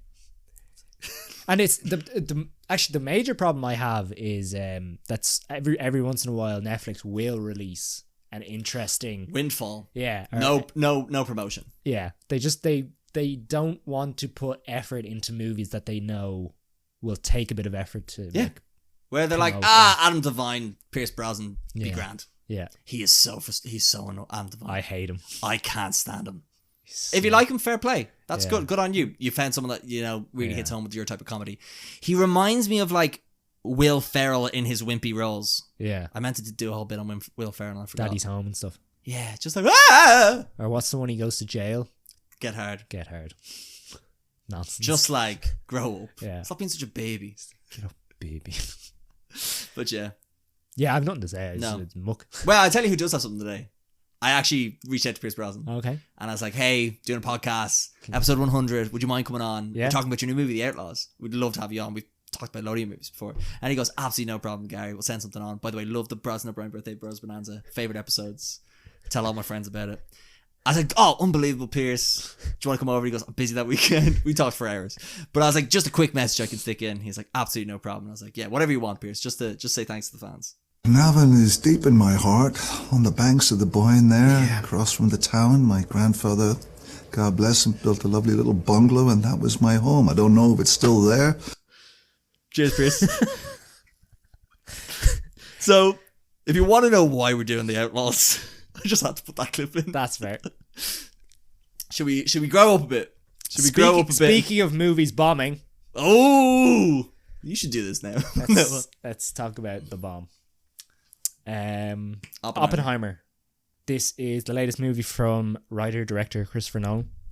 It is a biopic about the life of Robert J. Oppenheimer. Robert Oppenheimer? Robert J. Doesn't matter. Who is considered the father of the atomic bomb. And it chronicles his life before, during, and after the Manhattan Project. And also sort of shows a parallel side of his life and views from others. I think you could say it comes out a lot that like it's from Robert Downey Jr.'s character Louis Strauss, who is Strauss, a member of AEC, Atomic Energy Committee. So yeah, this is kind of just based on the building of the atomic bomb in 1945. And the eventual use of it and the consequences that come from using it, and certainly the political elements that surrounded the character himself, Robert J. Oppenheimer, but also the building of the bomb and how important it was to certain political aspects at that time. Yeah, so it's a comedy. Moving from, say, World War II into Cold War kind of time era, where enemies moved from east to west to east. Anyway. It's all spherical, doesn't matter. Not pardon the pun, but I was blown away by this film, and I apologize for that. I think this is, let me think, Christopher Nolan's third best movie. That might be interesting, because I was going to ask where you'd rank it. Yeah, like it's so hard to categorize them. I think, like you I have a good way to categorize them. Christopher Nolan movies. No, but I just feel like comparing this to like The Dark Knight. But like this is the least blockbuster movie he's ever done. Yeah. No, I disagree. The least blockbuster movie he's done since Dark Knight. Well, Inception. Inception's a blockbuster. No, I'm trying to think of like his last non-blockbuster was probably like Memento. Yeah, okay. Was Insomnia after that? No. Before? No, I think Insomnia was after, yeah. Okay, since Insomnia, because that's not blockbuster. Everything else has been blockbuster, and then this. Okay. I wouldn't call this a blockbuster. No, okay, that's fair. Look, I just think first of all, the story itself, it somehow manages to just capture everything from the physics to the politics to the characters involved and like their thought process throughout the whole building of the bomb, pre, post, everything like that. The environment and atmosphere that changed throughout the time, I thought was just absolutely perfect. I really like, and you had mentioned like this film is like, it's definitely not for everyone, but like I feel like it definitely hit a demographic that we're like in, if that makes sense. Oh yeah. Like coming from a scientific background, I'm a big fan of like the whole political revolution at that time.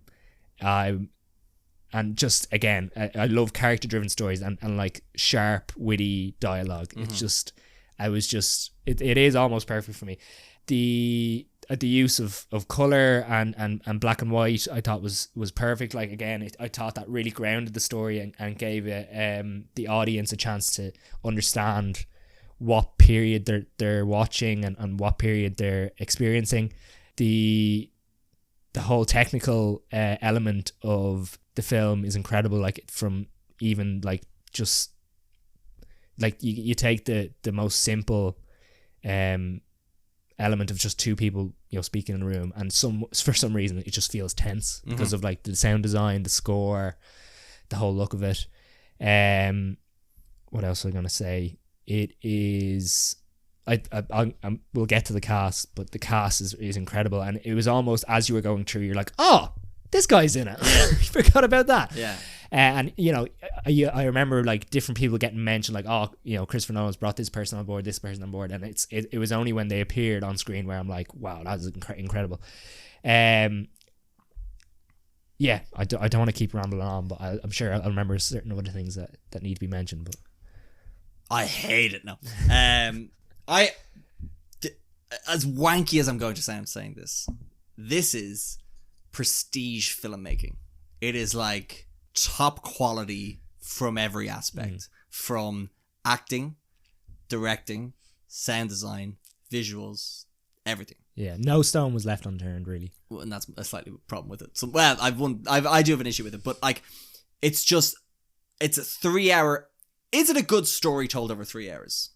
I'm not too sure, because I think there's a lot of pivoting. No, there's a lot of like details and story elements that I'm kind of just like, ultimately it detracts from getting from A to B. Okay. That's all I'm saying.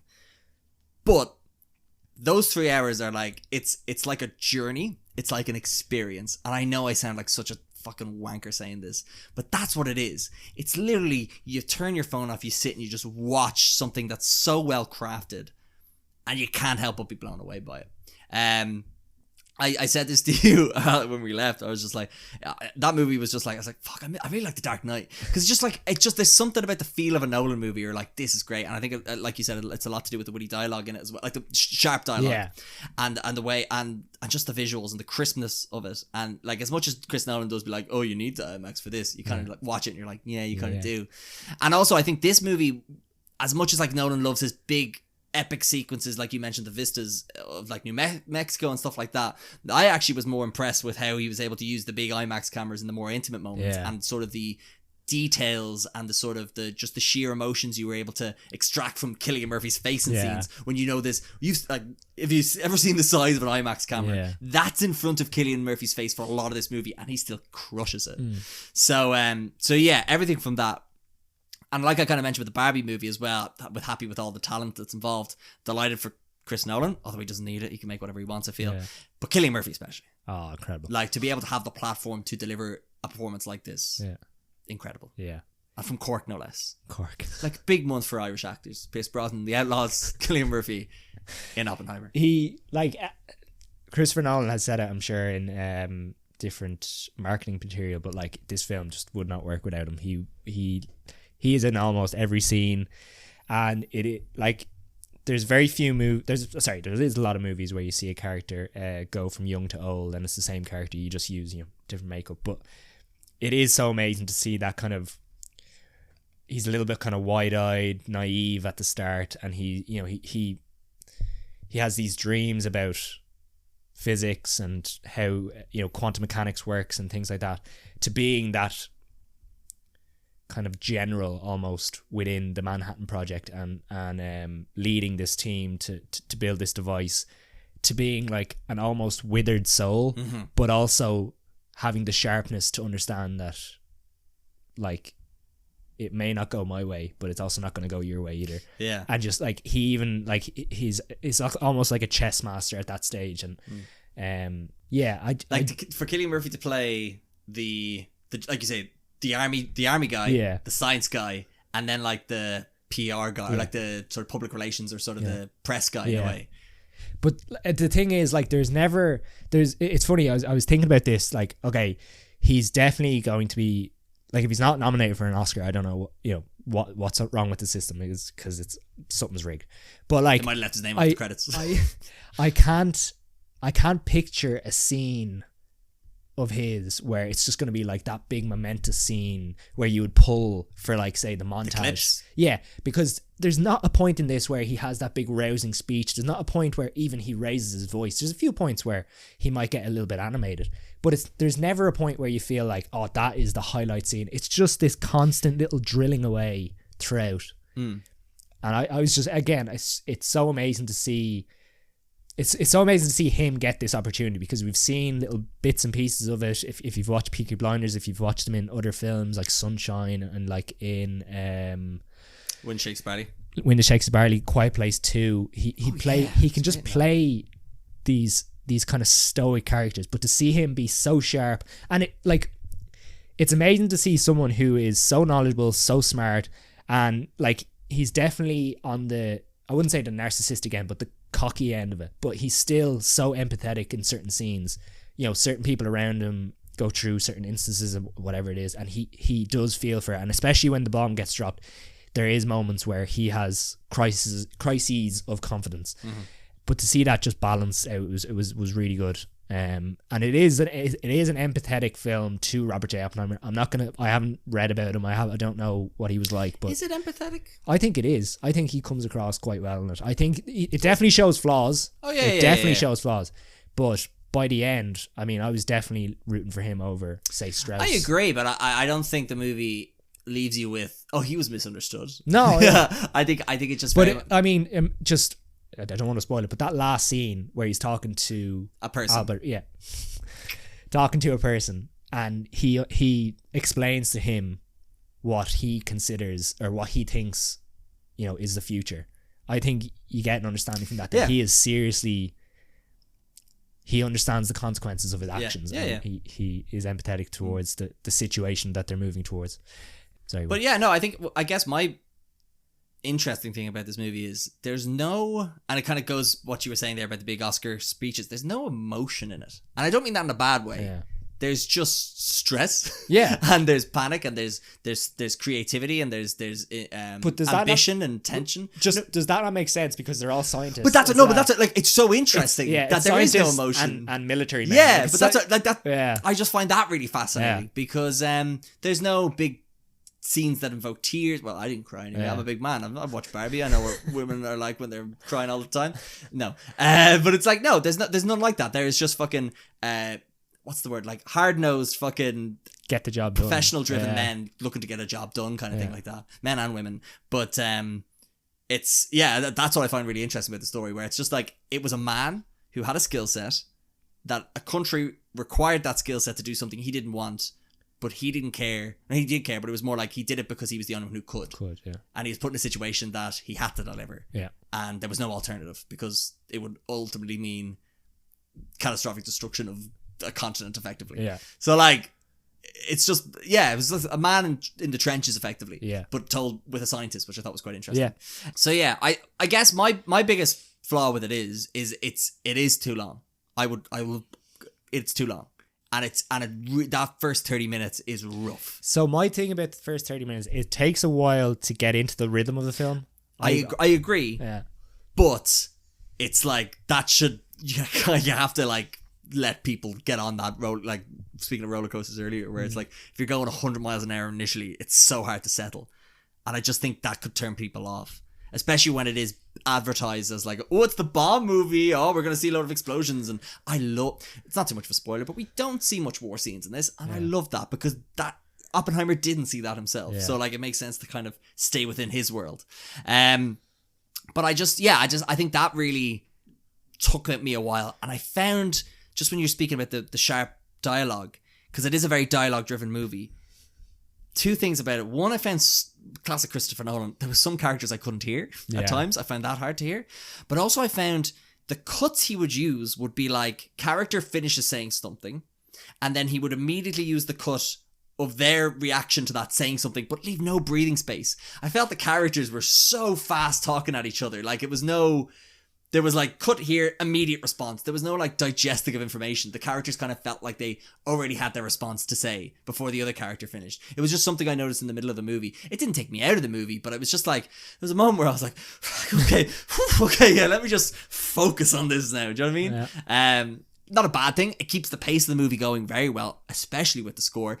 The score, any other score, this movie's boring as well. It's really, they're like, it's just like, oh, Oppenheimer, can you pass me that screwdriver? Oh, let me have a look for it at the moment. But the score is like, and you're just like, you feel the tension, you feel the rush. So I think he owes a lot of credit to Ludwig Göransson. Is that how you pronounce it? Göransson, is it? Morricone? So a lot of credit. Yeah. But Like, I mean, he says it himself. He loves his absolutely, his, But like the fact that he's able to trust that the scenes he writes, there'll be a composer out there to be able to write something, bring it alive. Like that's a lot of trust. I can understand.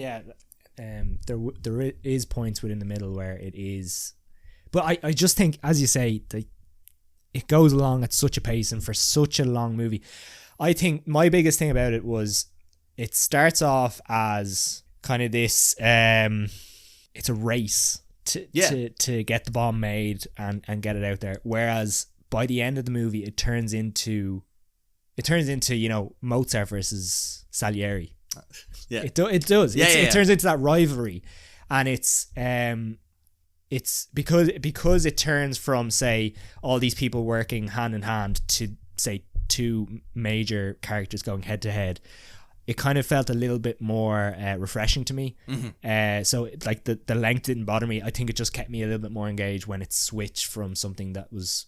Yeah, that last half an hour. Like, for example, I don't know if it's a spoilers to say, the bomb goes off. Whoa, what? Halfway through the movie. Yes. And there's another hour or so left. But I feel like once the bomb goes off, to see the literal fallout from that. It switches to something completely different, and it just kept me engaged that way. But I could see if the bomb goes off at the end, I could feel myself getting sleepy, like just waiting for that to come. You're just like, and I think that's another thing about this movie, where it seems to be advertised as the big Nolan blockbuster of the summer. I don't think it's a blockbuster. No, it's a biopic. It's a dramatic biopic about a scientist. Yeah. How exciting do you want it to be? And it is physics heavy, and it's not apologetic about it. Like it will just say stuff about quantum mechanics and physics that some if you don't know what hard water is, I can't believe they went for hard water instead of graphite. Do you know who Niels Bohr is? I will say, my friend, because I was up beside Emma, and she was like, well, I think Niels Bohr came on screen. She was like, "Woo!" And then like Heisenberg, and you get all the lads, the physics Avengers, they're called online. So that was kind of interesting. Casting wise, we could talk about that in a sec. But like, where was I going with this point? Oh yeah, scientific biopic, science heavy. Yeah.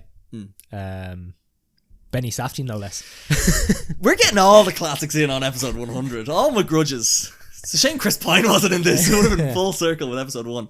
Benny Safdie overacts in this, but I don't mind it because it's a bit of fucking energy compared to a lot of other deadpan people. He adds a bit of charisma to his character. Yeah, a bit of like I'm trying to think of, Inception, when Tom Hardy adds a bit of like dimension to like the boring dream talk. He's a bit like that, because everyone else is a scientist. It's only so animated they're gonna get. But I thought he was overreacting a bit, but I didn't mind it because it was something fresh. A lot of the other faces that you would recognize from other things. It's so important people know Josh is in this from Drake and Josh, because if people don't know that, it's going to be very jarring. And I think they either did take me out of it or didn't. I haven't decided yet because we only saw it yesterday. But I think the other two main people in it is Emily Blunt. Well, 4 if you count Florence Pugh, who I think you could cut. Yeah. I don't think that's important. But I feel like that adds another element to Oppenheimer's character. I really do. Oh, it definitely adds, but it's just like, along with everything else. Yeah. Like when you're dealing with fascism and like there's all like and the Communist Party, and there's a lot going on that I feel like to have that element, it is important, and I can see why he wouldn't cut it, but yeah, I don't know. Again, it's still a bit fresh in my head. Emily Blunt's character is balls for 2 hours and 40 minutes. Yeah. I was so surprised she took this role. But there's a scene in particular where she has to give a dialogue, and I was like, yes, queen, Yes, David. queen. Yes, queen. I said it. I've seen Barbie. No, where I was like, she's perfect for this role. Yeah. And I don't know if it was a case of maybe her earlier scenes getting cut, but there was no nuance to that character other than she's an alcoholic. I felt. Poor mother. A bad mother. Well, that comes with the alcoholism, I suppose. But like, that was it. Yeah. And there was no real connection between herself and Oppenheimer too much until like. But again, that makes sense when you understand why they're together. I get all that, but it was just like, Yeah. I was just like, why is that? No, it absolutely does make sense. Yeah. And then Robert Downey Jr., I'm a bit mixed on him. I haven't decided. I've seen a lot of buzz about him. Some people were saying that he kind of got lost in the character. I don't know. He kind of had his mannerisms. His usual Robert Downey Jr. Yeah. The little head tilt. But I enjoyed him. I think like the two of them going head to head was quite, because he's just kind of so fast talking. Yes. And Oppenheimer's just more like Chris Nolan's like, yes, Yeah. get this runtime. Oppenheimer's more just like, he'll consider his answer before saying anything. Yes. And I thought it was a good contrast to them. But I could easily see if you told me someone else was going to be cast and wasn't, that would have been better. I'd be like, that's fair. I wouldn't say he's the only person that can No, do it. yeah. Matt Damon, he's the standout for me. Adds some energy, doesn't he? He's great. I said I don't think I can settle into this movie until Matt Damon comes on board, because he's just an average American dude who's just put here because he has to be there. Yeah. And all these scientists talking fast. He wants to go fight he's France. just, he's just kind of like, slow down. What? He's like, no, just cop on. And like, he's the only person talking sense for a while. Yeah. And I thought he was great. And when you consider the fact that he was telling his wife he was going to take a break from acting, and but only would go back if Chris Nolan called, and he did. Excellent. I think he's unbelievable, well cast, but also gives a great performance in it. And I'd say if anyone from this movie deserves the supporting actor nominee, I don't think he does anything that's too out of his wheelhouse, but in terms of the context of this movie, I think he brings so much to it. Yeah, I can agree with that. The one thing for me is just on some of the side characters. I could have used more European-based actors. That was my other point. What's Kenneth Branagh doing playing Niels Bohr? What's Benny Safdie doing playing? Yeah, like Teller? I was trying to list out some names of European actors. Like, I mean, Mads Mikkelsen. You could have had Dane DeHaan played American. Never mind. What's your man's name? Daniel Bruhl. You could have had anyone from All Quiet on the Western I'm Front. trying to think of French actors. Vincent Cassel. 100%. I agree, because they didn't need to be big names. Yeah, Nolan's the big name. Yeah, that's all you need. You didn't need a stacked supporting cast. Yeah, which and I think feel like there's enough names there Yeah. that you're gonna get people in anyway. So I don't particularly get it. I know it was during COVID, so it might have been hard to get people over. Yeah. So who's to say? What I will also say about those other characters is the actors who they did cast, some great redemption roles within those. Yeah, Alden Ehrenreich. Brilliant. Like he drops off the planet after Solo, Yeah. comes back and does this. Yeah, Great role. and it's a Not given perfect much to do, little but enough to show an agent to be Yeah. like, he never lost it. Yeah. He just was and tied up in Solo. He adds a lot of context to his scenes as well, Yeah. and he's almost like the voice of the audience and the voice of reason in those scenes, which was really good. Josh Hartnett. Very Hartnett. good. Great. Yeah, Another guy. He's who's really dropped off. having a redemption story. Yeah, but that's this it. year. These people who dropped Yeah. off. Jason Clarke. He Yeah. didn't really drop off. We've talked about the Planet of the Apes Yeah, movies disappearing. exactly, yeah. Dane DeHaan. Brilliantly yeah. evil in this. Yeah. So good. Again, maybe another victim from the Amazing Spider-Man Spider-Man's movies. yeah. But like, there was these few actors. Josh Peck. No less. Doesn't get a huge amount to do. No, but again, but he's like, in his little scenes. and stuff. enough to be like, this is the sort of acting I want to do. Yeah. And I really liked to see them in this when Yeah. like Nolan could have got some other big names to play these roles. Yeah. Like the Josh Hartnett character could have been, I don't know, Bradley Cooper. Yeah. Okay. I don't know, I'm just trying to think of No, someone who's and he was great. And again, he adds a new dynamic to. So it gets very political when Oppenheimer is working in Berkeley, and again, Josh Hartnett lends an almost a devil's advocate role to what Oppenheimer kind of wants to do with the faculty in Berkeley and work with students and stuff. It is very interesting, the whole political element of that. But yeah, so like I think one thing that's it's worth maybe acknowledging, but not particularly criticizing. Maybe is that like, there's no diversity in this movie in any way, shape, or form. There's one black dude, but then again, that's the setting of the time. Well, that would always be my point. Is it was of its time. Yeah, you can't. No, but I think it's just a bit like, I feel like, but also from like predominantly a female perspective, Chris Nolan can't write women. Yeah, I still stand by that. I know there was a great scene with Emily Blunt, but it's not. I couldn't tell you anything Florence Pugh said, and I couldn't tell you anything else Emily Blunt said before that.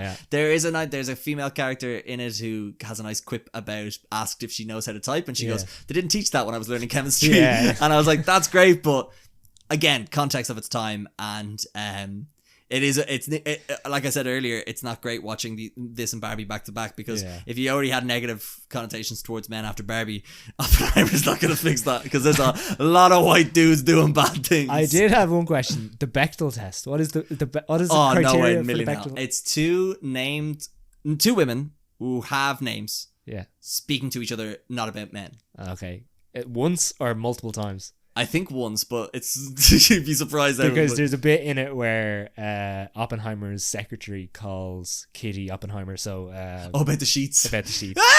The secretary doesn't have a name though. I don't know, because I feel like David. I'm just. It was came up on the there is a letterbox. website. Someone said like, this definitely doesn't pass the Bechdel test, and it just came to me. I was like, could there be but there definitely is. There's a website for this. One second. Let me see. Does Barbie pass it? Oh man, come on.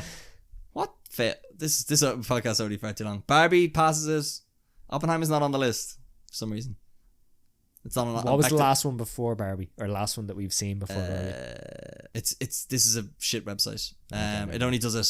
So Super Mario, Tetris did, Across the Spider-Verse did, Scream did, of course. No Hard Feelings did, Nimona did, Mission Impossible does. Mission Impossible does.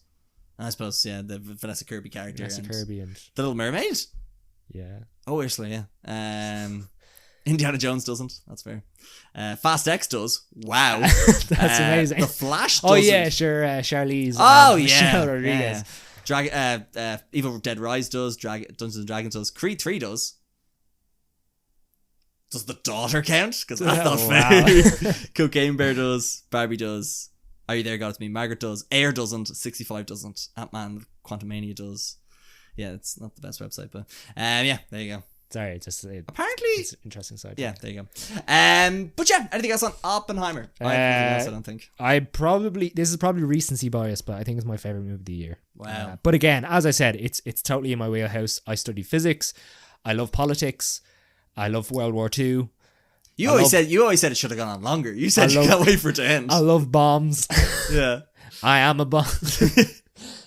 I'm still making my mind up on it. Yeah. I'm either floating between a 4 and a 4.5. I probably should give it a 4.5, but I'm just like, absolutely not for everyone. I will say that. No, 100%. And I wouldn't be like, don't go to the cinema. Like, I would say, I was saying this to my sister because she hasn't seen either yet, and I was like, it was either her and her boyfriend were deciding on which one. I was like, look, if you're going for a meal and a couple of drinks and you want to go see a movie after, I would kind of say Barbie, just because it's like lighter. Yeah. But if you want to go see a movie and like that's all you're kind of doing that day in a way, don't eat anything. Don't eat anything. This is going to be a meal itself. Yeah, exactly. 3-course meal itself. But yeah, so like this is you're not doing anything after. I feel maybe, I don't know. I went home straight after, so I couldn't sleep. You're worried about bombs. What if they decide to just fire one now? There you go. They could, David. Right, shall we talk about August, David? What have we got? We've got Teenage Mutant Ninja Turtles Mutant Mania. That's technically out July, but it came out yesterday. Monday. So we don't have it in time. Yeah. Looks like a fun Spider-Verse equivalent of Teenage Mutant Ninja Turtles. Actual kids playing the... Actual kids, not Michael Bay. Teenage Mutant Ninja Turtles. Has like Seth Rogen, Jackie Chan, Rose Byrne, stacked voice cast. John Cena. Look forward to that. Yeah. The Meg 2. Have you seen the first one? Nope. I watched it in a hostel in Singapore. It's fine. The hostel or Meg? Both. There you go. What you call it? Joyride. I've heard good things about this. It's about 4 Asian American friends travel through Asia in search of one of their birth mothers, and along the way their experience becomes one of bonding, friendship, belonging, and no holds barred debauchery. Crazy Rich Asians with more drugs, I think. Ooh, I've always said that movie needed more drugs. Gran Turismo, David. Also coming out in August. Can't wait. It's about the ultimate wish fulfillment tale of a teenager. This is another one, right? The trailer was on yesterday. I've fucking seen the whole film. Yeah. It's like- about a kid who's really good at PlayStation, and then they let him drive the car for real. Like, I've seen the whole movie. I've actually not seen the trailer. The trailer was on yesterday, and So it's... that's why you got to come just I know, for yeah. the trailer stuff. That was another thing. I shouldn't have The gone into... Killers of the Flower Moon. Oh, I've seen that as well. I haven't seen the trailer for it, but I know Lily's sister's boyfriend told me that when he was watching Oppenheimer, they played it, and he wished he didn't see it. Yeah. Yeah, that was another one. But yeah, I should just... Especially when the movie is 3 hours, stay out of the cinema as long as you can. That's a bit of advice. Yeah, there you go. Gran Turismo, I have no expectations. I'm just going for a fun time. Video game movie. We'll see. No expectations. Haunted Mansion, I've heard nothing but bad things. Muck. Great cast though, Yeah. but I feel like this is what I mean when I was talking about the success of Barbenheimer, where I'm like, isn't it great to have new original ideas from very experienced and creative talents? And then Disney are like, so we have a ride called the Haunted Mansion and we're going to make a movie about that. Like, nonsense. I know We're Pirates of the Caribbean didn't work with Jungle Cruise, didn't work with Haunted Mansion the last time they did it, didn't work with Tomorrowland.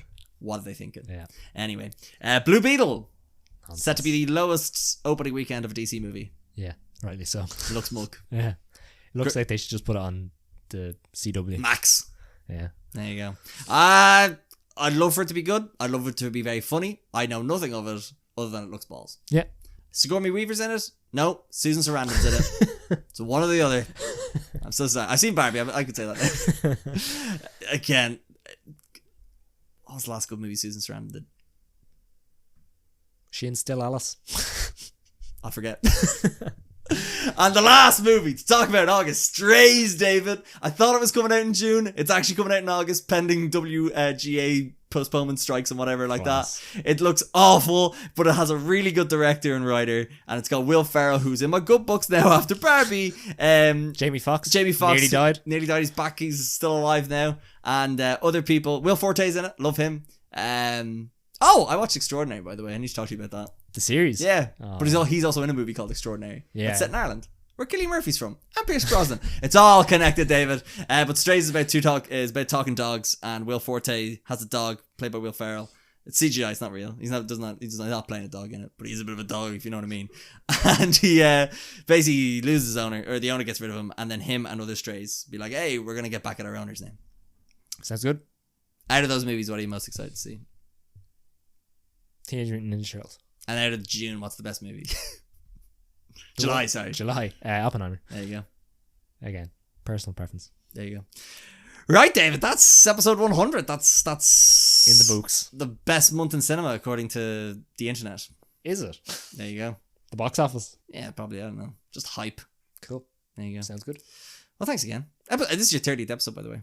How long is that contract going for? It's expired now, David. It's expired. You're free. I'm free. Oh wait, I have a sock to give you. Nice. But yeah, thank you very much. You're welcome. I was delighted to be on to talk about some good movies. For once. For once. But yeah, thank you, David. Thank you, listener. This has been fun doing these podcasts, but I'm taking a bit of a break. It's been a lot. I've had a fun time doing them. At 100 episodes, I think that's enough, David. I feel like when I've done more episodes than like Father Ted and Black Books combined, that's a good time to stop. You know what I mean? I see that. Yeah, you know what I mean? But yeah, no, I've had a lot of fun doing this. Very fun. I've enjoyed that. One, to be able to have people on to talk about movies, which I love doing with my mates. But then also, strange enough, having people being interested in that. But then also having people come to me with their thoughts on stuff. That was the weird side effect of this podcast I never thought I'd get. So I'm a really big fan of that. But yeah, I'm just going to take a break. This is like okay, I'm done for now. But it's emphasis on for now. Because, we talk about movies from Hollywood, and Hollywood is notorious for taking something that's done and dusted and then fucking digging it up. Rebooting. Top Gun Maverick, what was that about? You know what I mean? That was like 30 years maybe, who knows? So yeah, it's a goodbye for now. So, but I just want to take this time to say thank you to everyone who kind of like helped with the podcast. It's been a pleasure. Oh, not you. Oh, you've been a burden. It's been a pleasure to be in your presence. Oh, well, rightly so. I have nothing bad to say because that's just accurate. No one hasn't. But no, David, I really appreciate you. This has been like, we've done this for like consecutively since like January or nearly December 2021. Class. Like every month. Yeah. No fails. No misses. We're still alive. We're still alive, no less. They haven't pesky COVID or atomic bombs haven't gone us yet. They haven't dropped the bomb. But also, I do need to thank everyone else who came onto the podcast, like Owen, John, Lily, Circa, Keen, Orla, Mark, Charlotte, Daniel, Alice, Barry, Dan, Emma, Emmett, and James Pender. A lot of people did this. I swindled a lot of people into taking up their time to talk about movies. But also, I also want to give a special shout out to our good friend Luke, who did record an episode, but the audio got corrupted, and it was such a traumatizing experience, he never did it again. So I do want to take time to thank him for that. There's also people like Neve, Roy, and Sinead, who actually never came on the podcast, but actually helped me a lot with it, so I think it's only fair to give them a shout out as well. But like I said, most importantly, the people who listen to it, because I wouldn't keep doing it. Or would I? Who's to say? Are you insane enough just to listen to your own I voice? have set up 50 different Spotify accounts. But no, for people listening and then like coming back and giving us feedback and liking the Instagram posts and whatever like that, that's been great. So I really appreciate that as well. But yeah. Cool. Also, I might make this a separate episode just so people know it's done, because I know people might be like, I don't care what's coming out in August, and then they miss not the announcement. It's an announcement. Yeah, I suppose. It's done. Sad times. It's not the end. Yeah. It's just done for now. It's just done for now. But I just want to say goodbye. End of the beginning. Oh God. Don't say there's 100 more of these to go. But yeah, I thought of no better way to wrap this up by saying this is Reading the Peers, where I've gotten some of my very good friends on to chat about and discuss all sorts of movies. My name's been Gary O'Brien. Thanks for sticking around. I hope you've enjoyed. Gonna sing and I'm gonna sing.